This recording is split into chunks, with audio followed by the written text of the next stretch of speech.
खाइबा आस रख तो खाइबा। आज को 10 वर्ष हेलानी तू बाहा ହେଇକି ଆସିलुनु आज पर्यंत गोटे पुओ भी जन्म कर पालुनी। तू आग को नबू कि नहीं सबू सी भगवान का इच्छा। से तो खाली झीए दौरान मु कौन चाहूनी गोटे पुअर माँ हाँपाई। तू चाहिए सबू हो पार कौ बेला तो बोहू करके आनी के जाने। हाँ मौसी ए दीदी आस आस ये बसतु काली आपण को बोहू को लेकिन जीवे तार किसी इंजेक्शन नबार अच्छी। दीदी एथर मो बोहूर पुओ हे तो शुणु मौसी मु आज आपण को स्पष्ट भाव में जन दूची आपण अଯଥାରେ ଆପଣଙ୍କ बोहू दोष दौरान पुओ हम कि झी हम गोटे झी उपर निर्भर कैनि एटा केवल पुओ उपर ही निर्भर करथाए। मु बुझुची मौसी आपण पाठ पढ़ी ना कि विज्ञान विषय भी आप जानी ना।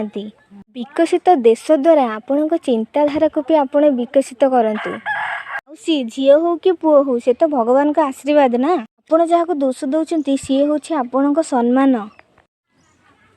मोर भूल हो बोहू मत क्षमा कर दे।